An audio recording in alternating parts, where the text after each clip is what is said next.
जय हिंद। मेरा नाम सुष्मिता ओझा है। क्रैक पीसेस में मैं आपका स्वागत करती हूँ। आज हम लोग देखेंगे चोल वंश। चोलों को काफी समय तक पल्लवों ने दबा के रखा था, लेकिन अंततः चोल इतने ज्यादा शक्तिशाली हो गए कि न केवल भारत में बल्कि इंडोनेशिया क्या उसके आगे तक भी चोलों का साम्राज्य था। चोल वंश का नेवी का जो पावर था ना, वो बहुत ज्यादा स्ट्रॉन्ग था। आज के टाइम में नेवी सबसे ज्यादा चाइना का स्ट्रॉन्ग है, लेकिन एक समय ऐसा था कि भारत की नेवी यानी कि चोल साम्राज्य के समय भारत की नेवी सबसे ज्यादा शक्तिशाली और ताकतवर। जी हाँ, हम लोग वही चोल के बारे में भी पढ़ने वाले हैं, जो कि अभी हाल फिलहाल में आपने ट्रेलर देखा होगा। PS1 जो मूवी रिलीज होने वाली है वो चोल राजा पे ही बनी हुई है।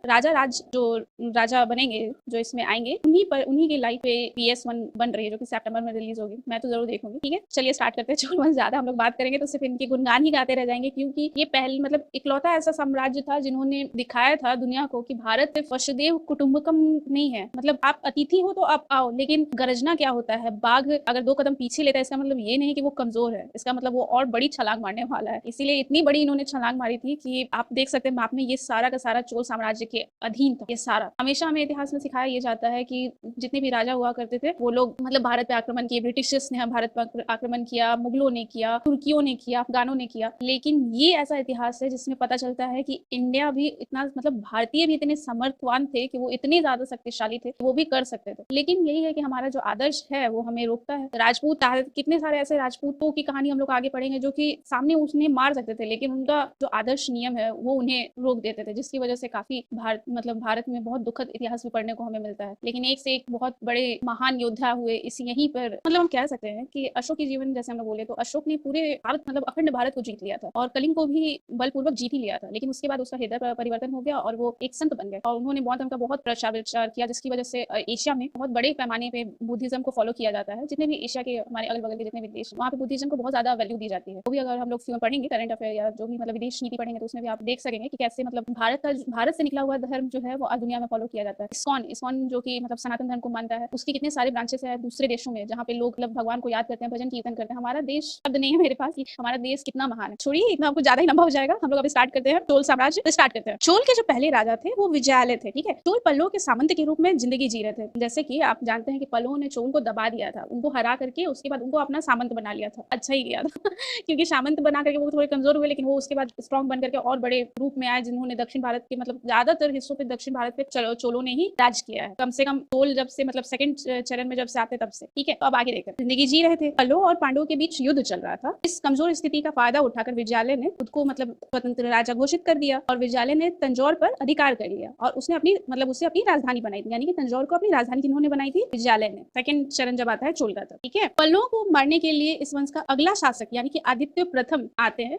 विजयालय प्रथम शासक होता है, दूसरा जो शासक है वो आदित्य प्रथम है। जब हम लोग पल्लव वंश पढ़ रहे थे तो आपको ध्यान में होगा कि पल्लवों का जो लास्ट राजा था यानी अंतिम राजा, वो उनका नाम क्या था? अपराजित। अपराजित को किसने हराया था? तो आदित्य प्रथम ने हराया था। देखिए, सीक्वेंस याद रखिएगा, सीक्वेंस बहुत ज्यादा इंपॉर्टेंट है और एक दूसरे से मिला करके पढ़िए, एक दूसरे से मिला करके पढ़िएगा तभी आपको याद होगा, नहीं तो आपको हिस्ट्री कभी याद नहीं होगा, खिचड़ी बन जाएगा सर में। पल्लवों का पहला राजा कौन था? पल्लवों का पहला राजा सिंहवर्मन था और इन्होंने किसको हराया था? तो इक्ष्वाकुओं को हराया था। ठीक है, और इनका पल्लवों का अंतिम राजा कौन था? तो अपराजित था। ठीक है, ध्यान रखिएगा। चालुक्य का पहला राजा कौन था? चालुक्य का पहला राजा जयसिंह था। पहला जो उन लोगों का चरण था यानी कि बादामी या बादामी के चालुक्य, उसका अंतिम राजा कौन था? कीर्तिवर्मन द्वितीय। ठीक है, जयसिंह प्रथम था, संस्थापक कीर्तिवर्मन प्रथम को कहा जाता है। सबसे महान राजा पुलकेशिन द्वितीय हुआ और सबसे अंतिम राजा कीर्तिवर्मन द्वितीय था। ठीक है, ध्यान रखिएगा, नाम बिल्कुल मत भूलिएगा, यही सब इंपॉर्टेंट है और इसी सबसे क्वेश्चन पूछा जाता है। राष्ट्रकूट का पहला राजा दंतेदुर्ग, जिन्होंने कीर्तिवर्मन द्वितीय को हराया था, और राष्ट्रकूट का अंतिम राजा कौन था? कर्क द्वितीय। ठीक है, कर्क द्वितीय को हरा करके तालब द्वितीय ने चालुक्य वंश यानी कि कल्याणी के चालुक्य वंश की नींव डाली थी। ठीक है, सीक्वेंस वाइज पढ़िए। कल्याणी के चालुक्य तब कौन हो जाएंगे? तालब। तालब ने ही हराया था ना कर्क द्वितीय को, तो तालब इसका राजा बन गया। जैसे कि अगर आज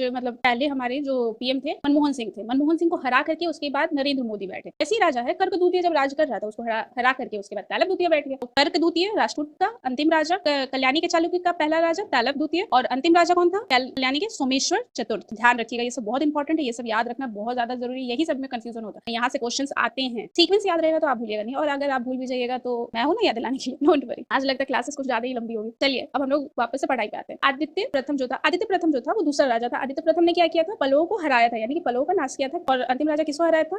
अपराजित को।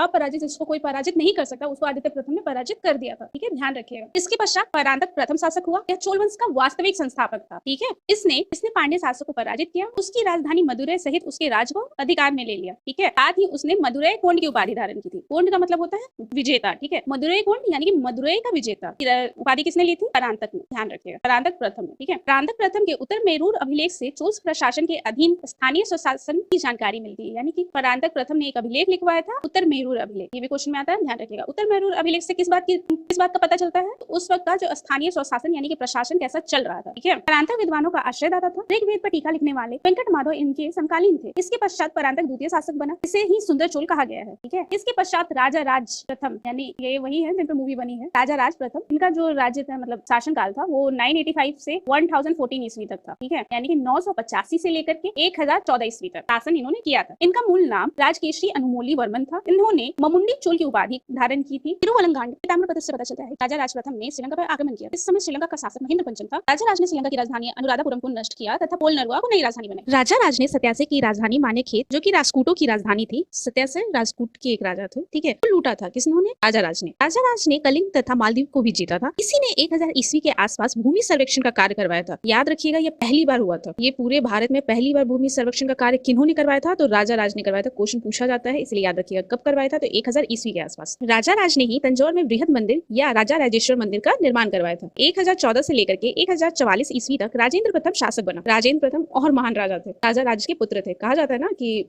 हर पिता चाहता है कि उसका बेटा उससे आगे निकले, ये सच में उनसे आगे निकले थे। ये इन्होंने इंडोनेशिया तक अपना साम्राज्य बना लिया था, ठीक है। तो चलिए देखते हैं। यह उत्तम चोल के नाम से जाने जाते हैं। 1017 ईस्वी में राजेंद्र प्रथम ने लंका पर आक्रमण किया और संपूर्ण लंका को जीत लिया। श्रीलंका, आज हम लोग नाराज है श्रीलंका से, क्योंकि उसने चाइना का जो मतलब शिप था उसको डॉक करने दिया, जिस वजह से भारत बहुत नाराज है, क्योंकि भारत ने बहुत बढ़ चढ़ करके उसकी मदद की थी। उस वक्त जब मैं इनके बारे में मतलब पढ़ रही थी, तो मुझे यही मेरे मन में भी ये ख्याल आया था कि जैसे कि राजेंद्र प्रथम ने श्रीलंका पर हमला किया था ना, वैसे हम लोग भी करते। लेकिन यही बात, हमारा जो वसूल है वो हमें नहीं करने देता है। जब कोई कमजोर हो, कमजोर पे आक्रमण नहीं करना चाहिए। चलिए आगे बढ़ते। वैसे सच में नहीं, ऐसे मतलब मजाक में बोल रही हूँ आप लोग को, ठीक है। राजेंद्र प्रथम ने पूर्वी भारत पर भी अभियान किया था, लेकिन इन अभियान का नेतृत्व इनके सेनापति ने किया था, ठीक है। विजय सेनापति, मतलब इनका सेनापति का नाम था विजय, ठीक है। विजय सेनापति द्वारा भेजी गई बधाई संदेश को राजेंद्र प्रथम ने गोदावरी के तट पर ग्रहण किया था। इस उपलक्ष्य में राजेंद्र प्रथम ने गंगा से पानी लाकर चोल गंगम में डाल दिया। चोल गंगम एक्चुअली उन्होंने एक नगर बसाया था और वहाँ पे एक पोखरा खुदवाया था। पोखरा आप जानते होंगे, जैसे कहीं पे पानी, मतलब ये फोटो में आप देख सकते हैं, पानी जैसे कि कहीं पे रखा जाता है ना सिंचाई उचाई के लिए या जो भी है, पोखरा खोन करके उसमें रखा जाता है, ठीक है। और गंगा जी से उन्होंने गंगा जल लेकर के उसमें डाल दिया था और उससे चोल गंगम का नाम दिया था, ठीक है। इसी उपलक्ष्य में राजेंद्र प्रथम ने गंगा से लाया हुआ पानी चोल गंगम में डाल दिया, जो सिंचाई का जलाशय था, ठीक है। राजेंद्र प्रथम द्वारा बनाई गई चोल राजधानी गंगे कोंड चोलपुरम के नाम से स्थापित किया। इसका मतलब था एक्चुअली इन्होंने हमला किया था